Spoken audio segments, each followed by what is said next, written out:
네, 이제 오늘은 이제 매매, 지금부터는 이제 매매 계약 살펴보겠습니다. 자, 매매. 자, 볼게요. 매매 계약의 의. 매매 계약이 뭡니까?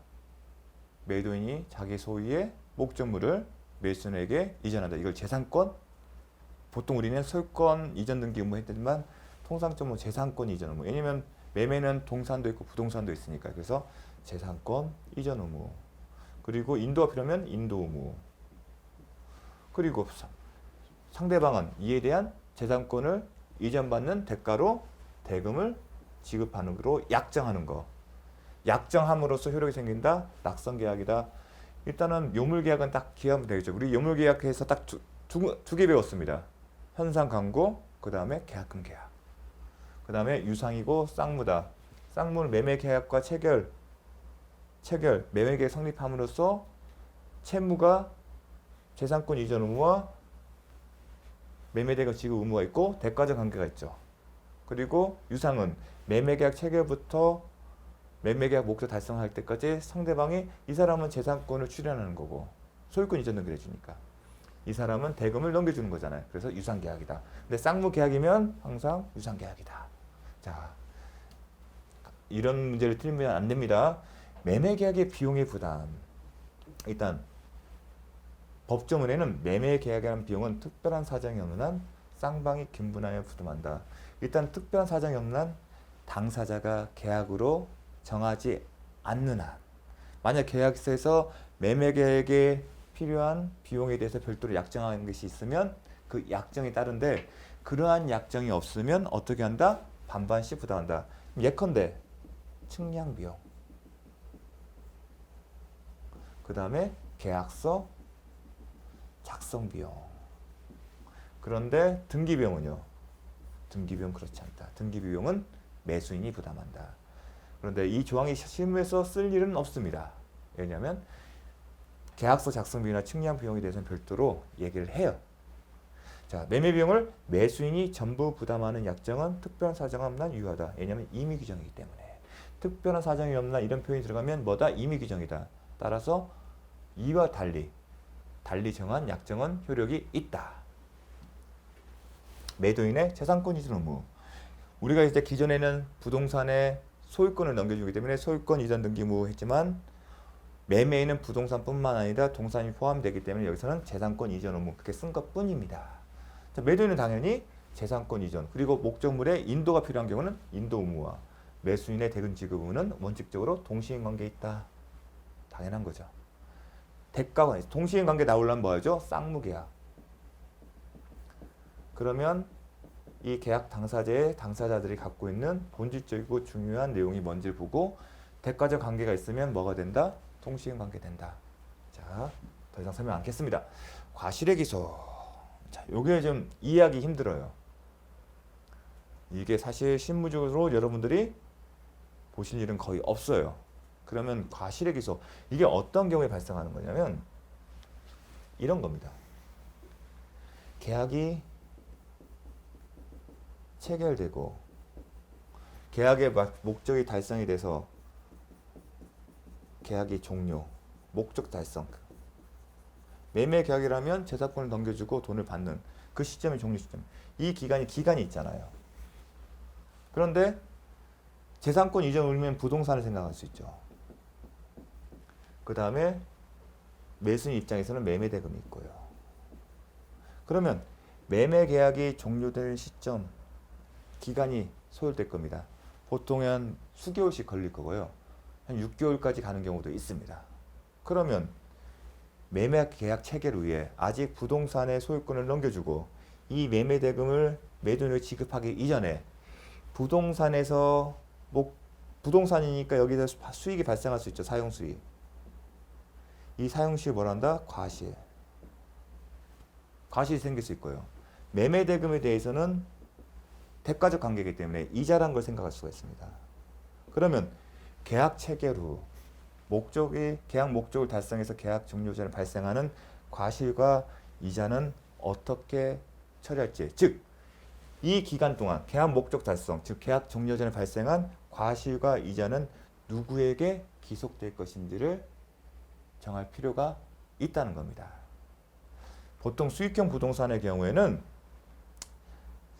이 과실, 수익형 부동산이라면 당연히 월세 차임이 있겠죠. 특히 이 부동산의 상가이고 임차인이 존재해서 차임이 발생한 경우라면 당연히 매매계약 당시에 이 차임에 대해서 어느 시점에서까지 매도인에게 기속되고 어느 시점까지 매수인에게 기속시키는지에 대해서는 별도의 약정을 둡니다. 하지만 약정을 두지 않는 경우에 어떻게 해결할지, 그리고 매매대금의 이자는 사실상 쟁점이 되고는 이 부분이 더 주목을 많이 하죠. 그러한 상황에 대해서 어떻게 이 과실이나 이자의 기속을 어떻게 정할 건지, 누구에게 줄 것인지에 대한 기준이 필요하다는 겁니다. 이와 관련해서 587조가 있다는 겁니다. 587조는 이렇게 써 있습니다. 매매계약이 있은 후에도 인도하지 아니한 목적물, 계약이 있은 후에 인도하지 아니한 목적물로 생긴 과실은 매도인에게 속하고, 여기서 기억할 건 뭐냐면 인도죠. 인도하지 아니한 매매계약이 있으면, 자, 매매계약이 있고 목적 달성한 시점이 있죠. 그런데 인도하지 아니한 목적물로 생긴 과실은 매도인에게 속하고, 매수인은 목적물의 인도는 받은 날로부터 대금의 이자를 지급해야 한다. 다만 규정하고 있다. 다만 이행기한을 달리 정한 때 그렇지 않다. 단서 조항이 있습니다. 근데 이 취지는 뭐냐면, 이 과실이나 이자 기속 문제를 어떤 기준이냐면 목적물의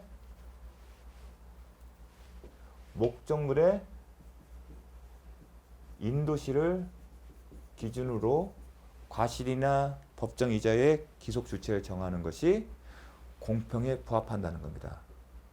이 587조의 취지는.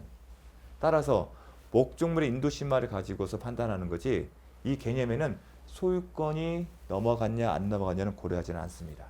단지 목적물이 인도를 기준으로 해서 인도 전에는 매도인에게, 인도 후에는 매수인에게, 그 얘기입니다. 그래서 매수인은 목적물 인도를 받은 날 때는 과실을 수취하니까 그 대가가 있는 이자를 그때부터 주라는 겁니다. 그 얘기입니다. 아시겠죠? 그런데 여기서는 대금의 이자가 성격이 뭘까가 중요합니다. 판례는 암기를 해주십시오. 그냥 법정 이자가 아니라 지연 손해금으로 보고 있습니다. 지연 손해금. 법정 이자가 아니라 지연 손해금이라면 채무불이행 개념이에요. 그런데 뭘 이해하냐면, 이자를 제가 암기하라는 이유는 뭐냐면 지연 손해금이라 보는 이유가 있습니다. 왜냐하면 판례는 이 587조는 과실의 기속을 정하고 있는 587조는 어느 경우에 정해된다는 전제가 있어요. 어느 상황에 동시행 관계가 있을 때. 동시행 관계가 있을 때 적용되는 규정이라는 겁니다.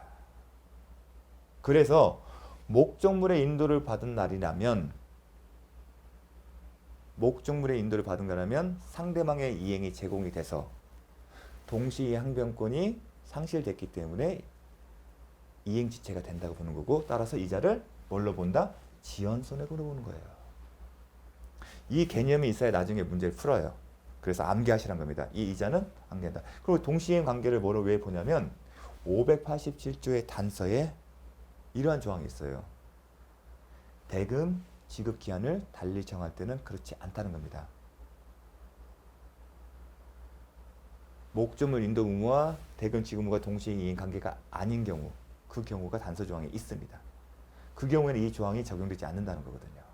그래서 이 조항은 형평을 기하기 위해서 목적물 인도 시점, 목적물 인도 시만 기준했지 소유권이 동시에 넘어가냐를 고려하지 않습니다. 단지 목적물을 갖고 형평을 정하는 겁니다.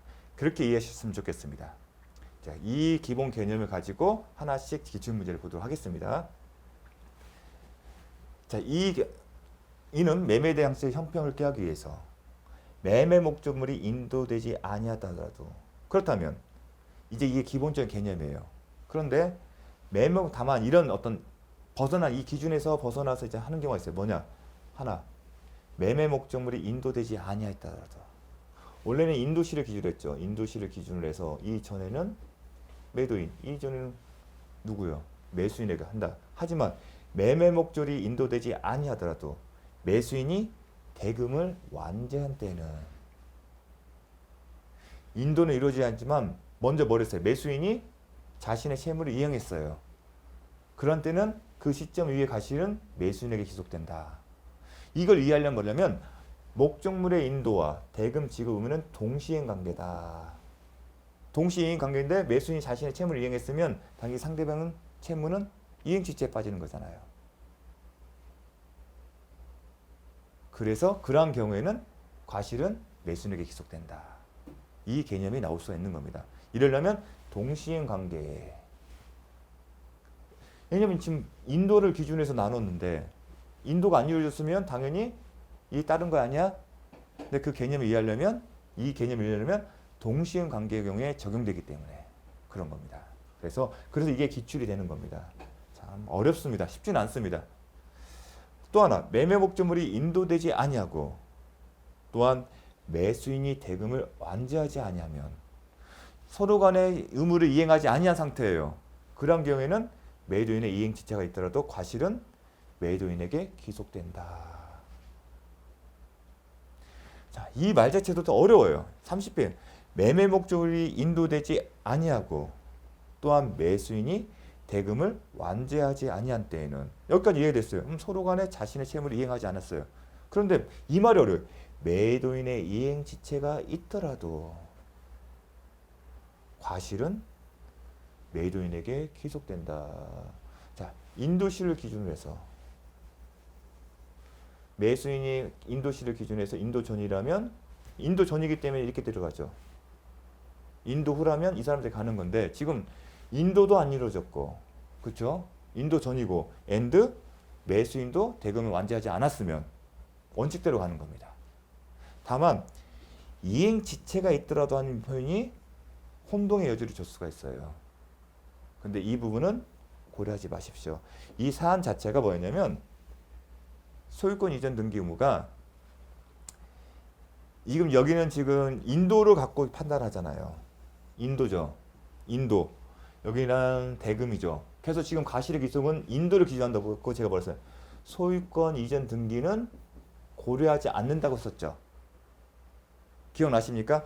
587조는 목적물의 인도 시점을 기준으로 해서 과실의 기속 여부를 정하는 것이 형평에 부합되고 소유권 이전 유무는 묻지 않는다고 했습니다. 또 하나 여기서 이행지체는 뭐냐면 소유권 이전 등기 의무를 지체하고 있는 거예요. 매도인이 매매 대금보다 선이행 의무가 있었거든요. 그래서 소유권 이전 등기 의무를 이행하지 않고 있는 상태였습니다. 그래서 이행지체라는 표현이 나오는 거예요. 소유권 이전 등기 의무를 하지 않는 경우에. 그런데 587조는 소유권 이전 등기와 상관없이 판단했죠. 그러니까 이걸 빼라는 얘기예요. 이 이행지체는 소유권 이전 등기 의무 지체예요. 그래서 목적물의 인도를 가지고 판단하는 겁니다. 우리가 원칙적으로 목적물 인도 전에는 매도인이 기속되고 그 이후에는 매수인이 가는데 예외적으로 목적물이 인도되지 않으려면 매도인이 기속되지만 만약에 매수인이 자신의 채무를 이행, 매매대금을 지급한 경우에는 인도가 이루어지지 않더라도 매수인이 기속된다. 그 예가 있었죠. 하지만 이 경우에는 어떠한 상황도 아니잖아요. 인도도 하지 않고 매수인이 되겠지 않은 상태는 원칙대로 돌아가는 겁니다. 그 얘기인 겁니다. 그래서 이 부분을 얘기를 하셨으면 좋겠습니다. 다음 매수인의 대금 지급 의무와 매도인의 대금 지급 의무와 매도인의 근저당권 설정 등기 내지는 가압류 등기 말소 의무가 동시 이해관계에 있는 등으로 매수인이 중요한 것은 대금 지급을 거절할 정당한 사유가 있는 경우에는 매매 목적물을 미리 인도받았다 하더라도 위 민법 규정에 의한 이자를 지급할 의무는 없다. 자, 이것도 어려워요. 이거 보면 시험에 나오면 쉽지 않아요. 근데 포인트가 뭐냐면 민법 규정한 의자는 그러니까 500 몇 조예요? 87조죠. 587조의 이자는 제가 뭐라고 강조를 했죠? 이자는 지연손해금이다. 판례가. 지연손해금 들어가면 지연이면 채무불이행이다 생각하셔야죠. 그렇죠? 지연이니까. 그러면 민법 규정에 의한 이자를 지급한다. 이건 뭐였죠? 지연 손해금이다. 진호세 손해금을 지급할 의무가 없다. 근데 답이 있죠. 매수인이 대금 지급을 거절할 정당한 사유가 있는 경우. 그러면 지연 손해금이 발생할까요? 거절할 정당한 사유가 있다는 얘기는 적법하다는 거잖아요. 적법하면 손해 배상 책임 의무 없다. 그렇게 이해하시면 됩니다. 왜냐하면 이 민법 규정 7조 587조 규정의 이자는 지연 손해금을 의미하기 때문에 지연은 손해배상, 채무불이행한 기책사에 따른 그런 개념을 전제하는 거예요. 근데 적법하잖아요. 거절할 정당한 사유. 적법하니까 손해가 발생할 여지가 없겠죠. 그렇게 이해를 하셨으면 좋겠습니다. 요 개념. 이 민법 규정의 587조 규정에 의한 이자는 지연 손해이기 때문에 즉 자, 그렇게 접근하시면 이해할 수 있습니다. 어렵습니다. 쉽지는 않지만 포인트 그래서 알려드리는 겁니다. 특별한 사정이 없는 매매계약이 있은 후에도 인도하지 아니한 목적물로부터 생긴 과실은 매도인에게 생기지만 자 587조 그 조문이죠. 인도를 기준으로 매매 목적물의 인도 전이라도 매수인이 매매대금을 완납한 경우에는 인도 전이라도 과실수취권 누구한테? 매수인에게 기소된다. 앞서 봤죠? 동시 이걸 이해하려면 동시 이행 관계인 경우에 587조는 동시 이행 관계가 유지되는 경우에 적용되는 거고 동시 이행 항변권 관계가 깨지면 달려 있는 거죠. 그래서 인도전이라도 대금을 완납한 후에는 수취권은 매수인에게 가는 거죠. 그래서 587조가 어떤 의미인지를 아시는 게 중요합니다. 동시이행 관계에 있을 때 그게 깨지면 587조가 적용되는 거 아닙니다. 그렇게 이해하시면 되겠습니다. 그래서 587조가 이자는 지연이자라는 거 그리고 동시이행 관계에 있을 때 적용된다는 거 동시이행 관계가 아닌 경우에는 적용되지 않는 이 경우에 그래서 동시이행 관계가 아니잖아요. 인도전이라도 매수인이 원래는 인도와 매매대금 앞서까지 재산권 이전 의무 인도면 동시이행 관계에 있다. 매매된 거 배웠잖아요. 동시이행 관계가 지금 됩니까? 인도전이라도 매매된 거 만났으니까 동시이행 관계가 아니잖아요. 그 경우에는 587조가 적용 안 되고 당연히 매수인에게 기속되고 보는 겁니다. 왜냐하면 자신의 의무를 이행했으니까. 그렇게 이해하시면 좋겠습니다. 이렇게 쉬운 부분은 아닙니다. 그래서 제 이해 포인트를 하나씩 그 부분을 가지고 이해를 하십시오 하는 것은 그 부분을 갖고 기억을 하시는 겁니다. 달달달 암기가 안 되기 때문에 암기하면 좋겠지만 그렇게 함으로써 좀 암기에 도움이 되셨으면 좋겠습니다. 쌍무계약이 취소된 경우 선의의 매수인에게 민법 제201조가 적용되어 과실 취득권이 인정되는 이상 선의의 매도인에게도 민법 580조 규정에 의하여 대금의 운용이익 내지 법정이자 반환을 부정함이 형평에 맞다.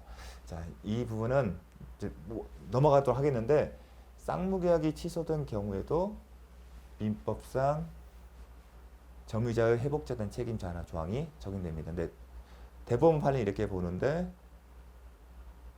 일설에서는 학설, 유력한 학설은 계약이기 때문에 이 계약에 기초해서 판단하는 거지 민법 201조 적용될 수 없다. 선의 수익자는 과실 수취권이 있기 때문에 당연히 매도인에게도 587조 유추정에 따라서 부정함이 맞다. 근데 이 내용은 생략하도록 하겠습니다. 자, 매도인의 담보 책임. 담보 책임. 일단 매도인의 담보 책임하면 무과실 책임이 가장 핵심 포인트예요. 무과실 책임이다. 이게 가장 중요한 개념이에요. 잠깐 설명을 드리면 자, 매도인 담보 책임에는 크게 권리의 하자와 목적물의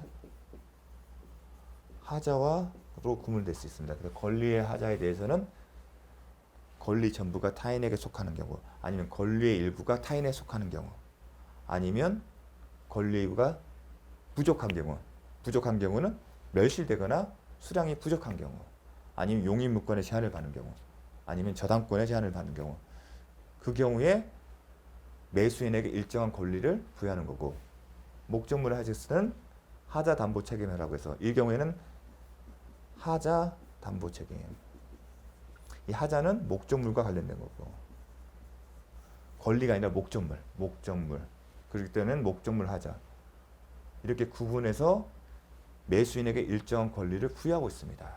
그 분리하는 권리에는 대금 손해배상 청구권, 계약 해제권, 대금 가백 청구권 이런 것들이 있어요. 아니면 완전물 급부 청구권. 그런데 왜 이렇게 매도인의 담보 책임이라는 제목 하에 이러한 권리를 인정하느냐? 그리고 왜 성격을 무과실책임을 보냐? 그 기본 바탕만 알고서 넘어가도록 하겠습니다. 왜냐하면 계약 해제나 우리 배웠어요. 손해배상 청구권. 그러면 이 계약 해제와 손해배상 청구권 행사에는 채무자의 채무 불이행이 전제하겠죠. 기본적으로. 채무 불이행이 있는데 채무 불이행에 따라서 계약 해제권이나 손해배상 청구권을 하면 채무자의 기책 사유. 채무자 기책 사유를 뭐라 한다? 고의나 과실. 채무자의 잘못이 있어야만이 쉽게 해서 채무자의 잘못이 있어야만이 계약 상대방 채권자에게 해제권이나 손해배상 청구권이 발생한다는 게 기본적인 사고방식입니다. 민법에. 그렇기 때문에 제가 이혼 부담에 있어서 문제했을 때 구별했잖아요. 불이 났다.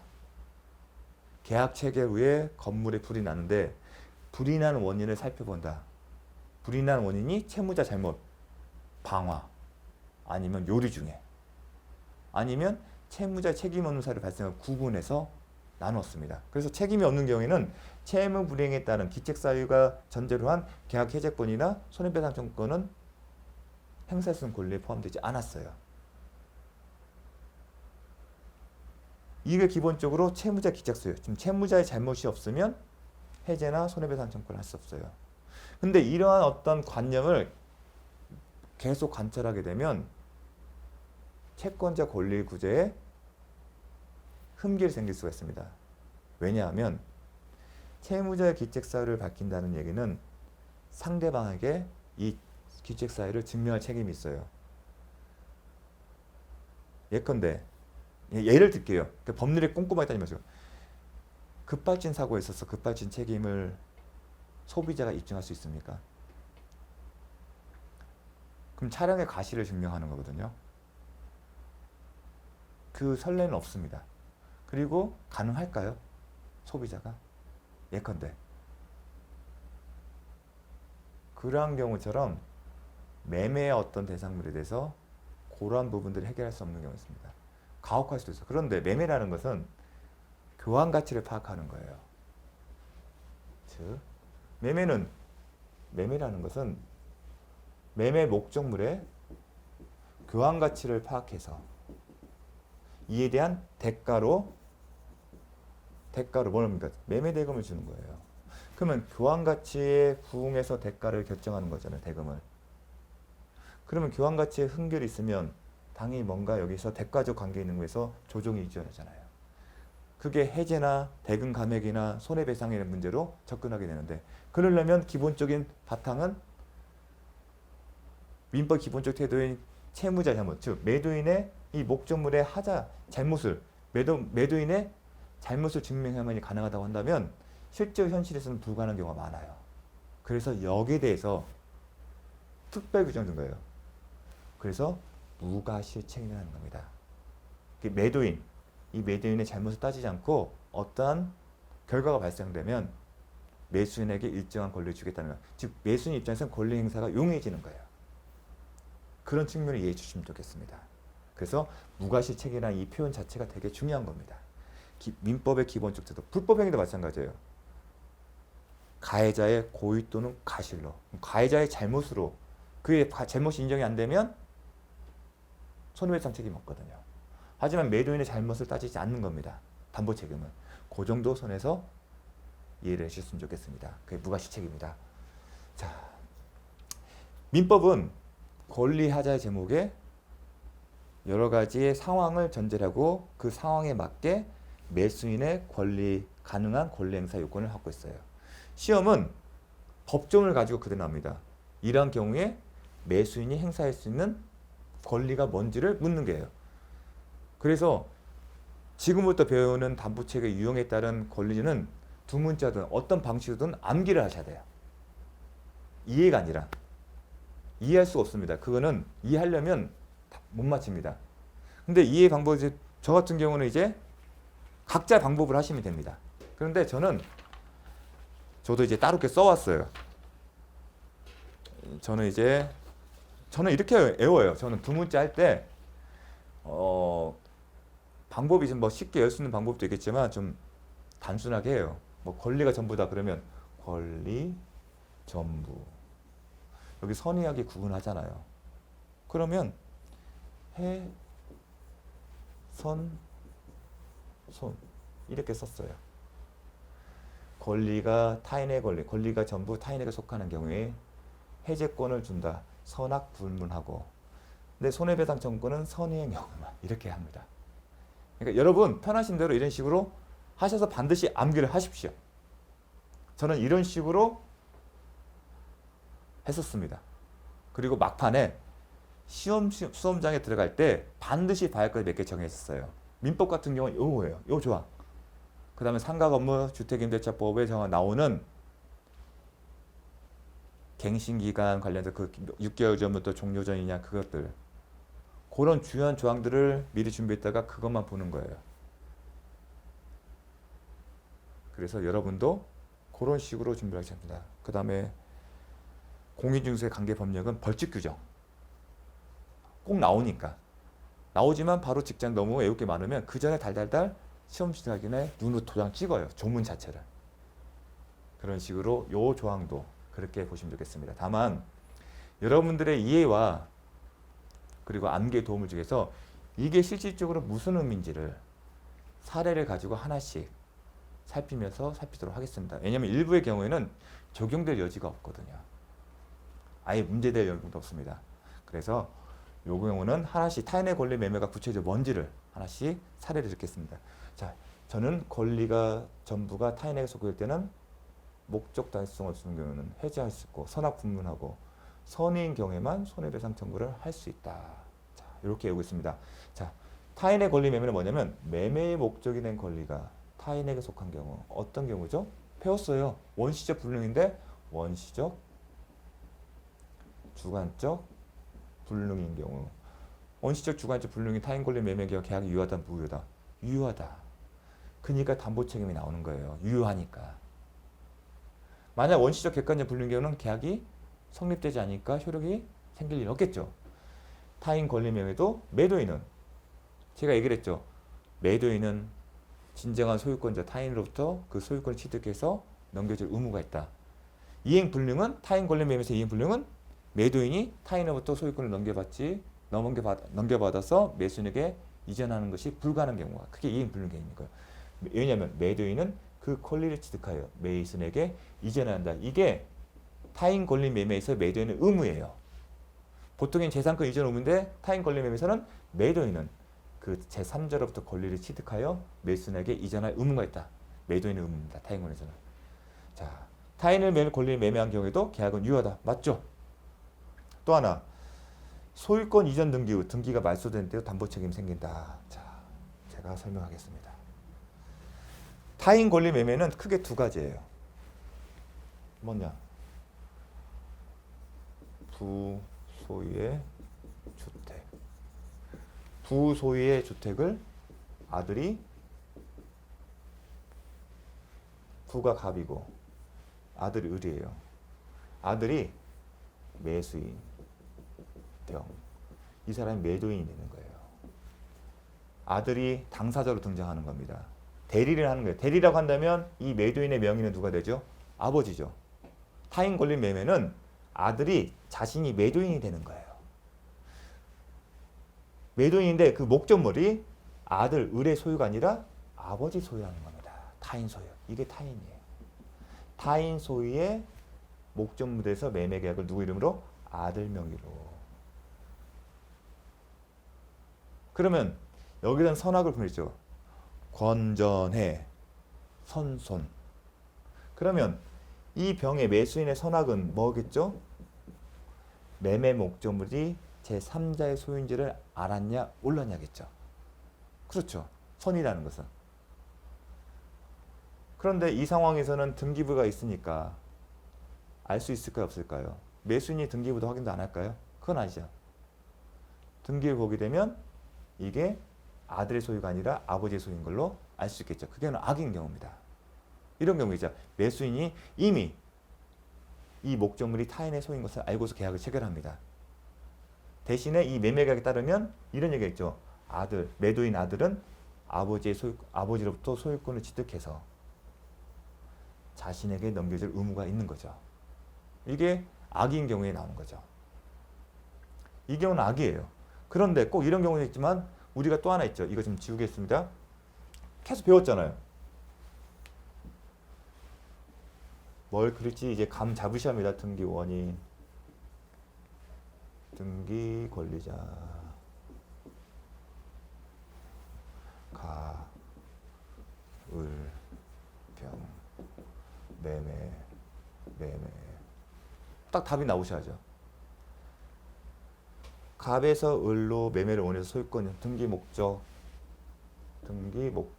소유권 이전 등기, 소위 등. 갑 매매 계획서에서 을이 소유권 취득했어요. 그런 다음에 당연히 소유자 갑이죠. 소유자. 다 소유자예요. 소유권 이전 보니까 소유자. 그런데 을이 소유자 주위에서 매매를 해서 병에 가. 계속 봤죠. 그런데 여기에서 이제 이게 의사표시에 하자가 되면 무효인 경우도 있고 취소인 경우도 있고 그러겠죠. 아니면 다른 원인이 됐겠죠. 그리고 그런데 병이 삼자로서 보호를 못 받는 경우, 그럼 병은 매매 계약에서 지금 그런 경우인데 만약에 무효 취소가 되면 원인 무효가 돼서 어떻게 돼요? 요거는 등기로서 효력이 없다. 효력이 없으면 이 소유권, 목적물 소유권 누구한테 가배돼 있다. 그러면 을과 병의 매매 계약, 병매매는 을과 병의 매매지만 목적물 소유권 누구한테 있다? 타인인 삼자인 갑이죠. 그럼 타인 권리 매매가 되는 거예요. 물론 병이 의사표시 하자나 계약 해제 3자 해당되면 담보 책임 논의 안 나옵니다. 이 논의는 뭐냐면 이 병이 이 매매의 취소나 무효나 해제 관련해서 3자로서 보호받지 못한 경우에 그 경우에는 왜냐하면 3자로 보호되면 담보 책임 문제가 아니라 병이 소유권을 잃지 않기 때문에 문제가 발생하지 않아요. 근데 이 논의 사항은 이 무효나 취소나 해제에 대해서 3자로서 보호를 받지 못한 경우에 그때 담보 책임을 합니다. 누구 사이에서? 을과 병 사이에서. 이게 병에 넘겨진 이후에 이 매매 계약의 운명이 무효가 됐다는 겁니다. 그래서 원인 무효가 돼서 이게 소유자가 아니에요. 그렇죠? 근데 매매 계약은 누구한테 했죠? 을과 병 사이에요. 근데 목적물 소유권이 어떻게 된 겁니까? 갑이잖아요. 이게 타인 권리 매매예요. 이 경우에 근데 이 사람이 선인가 아닌가 몰랐잖아요. 이 사람은 당연히 등기부상이 을이 돼 있으니 이 사람 걸 알고 산 거잖아요. 그래서 선의가 이런 경우입니다. 이해되시겠습니까? 그래서 소유권 이전 등기 후 등기가 말소된 때도 담보 책임이 생긴다는 표현이 난 겁니다. 하지만 우리는 배웠죠. 의사표시 하자나 계약 해제에서 3자의 보호 규정이 있기 때문에 3자 보호 규정에서 보호되지 않는 경우에 적용된다가 실질적으로는. 그래서 선하게. 그러면 타인 권리 매매할 때 둘 중 하나예요.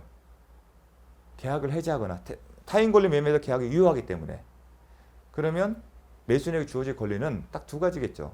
계약에 벗어나거나 아니면 손해배상 청구권. 그런데 권전의 선손, 해제권을 갖는 선악을 불문하지만 계약관계를 벗어나는 걸 타인 권리 매매 자체를 유효한 걸 보기 때문에 선악 불문하고 해제권을 주는 것은 당연합니다. 근데 손해배상 청구권은 선인 경우에 인정하는 게 타당할 겁니다. 이거 입법 정책적인 거예요. 이 사람들이 이걸 주냐 뭐냐는 이 사람들이 이렇게 하는 게 합당하다는 어떤 정책적인 판단이지 뭐 논리적 개념은 아닙니다. 그래서 암기하시는 겁니다. 그래서 권전의 손손 이런 경우에 그러면 매수인이 어떤 권리가 있는지 선악을 구분한다. 권전의 손손 여기 맞춰서 하면 됩니다. 볼게요. 매도인이 그 권리를 취득하여 매수인에게 이전할 수 없는 때에는 그렇죠. 타인 권리 매매에서는 매도인이 3자 타인으로부터 권리를 취득해서 이전할 의무가 있는데 그게 불가능할 때는 선악을 불문하고 매수인은 계약을 해지할 수 있다. 권전에 다만 매수인이 계약 당시 그 권리가 매도인에 속하지 않냐면 언제죠? 나중에 자기가 취득했는데 소유권 이전 등기가 말소되거나 앞에 있는 사람이 말소되는 거죠. 대항할 수 없는 경우예요. 쉽게 해서. 그런 경우에는 알았을 때, 몰랐을 경우에만 손해배상 청구를 하고 알았을 때는 손해배상 청구하지 못한다. 건전의 선서, 선인 경우에만 손해배상 청구할 수 있다. 악인 경우에는 못한다. 손해배상 범위는 불능 당시가 뭐죠? 매도인이 산자로부터 소유권을 취득하여 매수인에게 이전하는 게 불능 시점일 겁니다. 불능 당시 패소로 확정된 경우는 패소 확정시를 시가를 기준으로 해서 이행이다. 이 표현도 사실은 중요한 되게 의미가 있어요. 거기까지는 구체적으로 설명을 하지는 않을 텐데 이 표현 자체는 잘 보시죠. 이행이익이다. 불능 당시를 기준으로. 매도인이 패소로 확정된 경우는 패소 확정시를 기준으로 시가다. 이 시점이 이행불능이 되기 때문에 소송에서 진 경우에는 확정이 합니다. 소송은 1심, 2심, 3심이 났습니다. 그 확정이라면 더 이상 다툴 수 없는 단계예요. 1심에서 판결이 났는데 항소를 하지 않았을 때 그때 확정이 되는 거고요. 만약 항소를 하게 되면 계속 재판은 끝나지 않고 가는 거예요. 항소심 판결 됐는데 상고, 대법원의 상고를 하게 되면 대법원 상고 판결이 날 때까지는 소송은 확정되지 않습니다.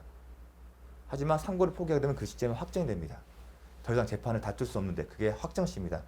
네, 중요한 뭐냐면 이행이익이라는 거예요. 왜 중요하냐면 담보 책임의 성격과 관련돼요. 특성. 이게 뭐냐면 법정 담보 책임이다. 무과실 책임이니까 법으로 정한 담보 책임이다. 따라서 법정 담보 책임이면 기본은 생각이 뭐냐면 무과실 책임이기 때문에 손해라는 것은 신뢰. 손해라는 것은 크게 이행이익과 신뢰이익이 있어요. 이론적으로. 근데 이 부분은 법정 담보 책임이면 이행이익이 아니라 신뢰이익을 보상해주면 된다. 이렇게 생각하는 거고요. 또 하나는 담보 책임은 기본적으로 채무불이행 책임이다. 그런데 귀책사유에 대해서만 무과실로 해준 거다. 일부에 대한. 따라서 채무불이행이라면 이행이익이거든요. 그러면서 어떤 관념을 보느냐에 따라서 이 손해의 개념이 달라지는 게 원칙인데 이는 하나의 이론뿐이지 실제 신문이나 학자들도 막 섞여요. 그러니까 일관되게 논리적 설명이 안 된다는 겁니다. 그래서 그런 설명은 시험에도 나오지도 않고 다만 타인의 권리에는 딱 명확한 게 있어요. 판례가 채무 불이행에 따른 손해배상도 청구할 수 있다고 합니다. 그러니까 담보 책임이 있다고 해서 법이 정한 569조에 따른 이 손해배상 청구도 할 수도 있지만 매수인이 매도인의 귀책 사유를 증명해서 채무 불이행 책임을 주장할 수 있고 그 채무의 손해는 이행이익인데 타인 권리 매매는 이미 채무 불이행의 개념에 상정할 수 있었던 거예요. 왜냐하면 타인의 권리 취득하여서 매도인이 타인의 권리 취득해서 매수인에게 이전할 의무가 있다는 채무 자체를 설정해 놨기 때문에 그래서 이행이익이다를 보는 것에 대해서는 학자나 다 동의를 해요. 그래서 기출이 된 겁니다. 이 부분에서는 타인의 권리 매매는 담보 책임이지만 채무 불이행 책임과 동시에 주장할 수 있기 때문에 그래서 이행이익이다 이 표현이 중요한 겁니다. 불능 당시를 기준으로 행사 기간의 제한 규정은 없습니다. 즉 다른 규정에는 제척기간 안날로부터 아니면 발생한 날부터 1년 내에 하자담보 책임 6개월 내에 그 권리를 행사한다는 제척기간 제척기간 배웠죠. 일정 기간이 도과되면 권리 행사를 할 수 없는 거 규정이 있는데 타인 권리 매매는 그런 규정이 없습니다. 그래서 권전의 선손 만약에 제척기간이 있으면 제 이렇게 표현을 전 썼습니다. 그게 바로 뭐냐면 다음 게 권일대 선의 손손제 권리 일부가 타인에게 속하는 경우는 권일 권리 일부가 타인 일부가 타인에게 때는 뭐가 들어요? 일부가 다 있으니까 대근간에 권일대 대는 선악 불문하고 선인 경우에 해 선손 선인 경우만 손해배상 청구권 하지만 제척기간이 있다. 그런 표현이 있습니다. 그래서 그건 다음에 이제 배울 텐데 그런 식으로 외우시면 돼요. 그래서 이 제한 규정이 없다. 이것도 기억을 하셔야 합니다. 좀 잠시 쉬었다가 572조 살펴보도록 하겠습니다.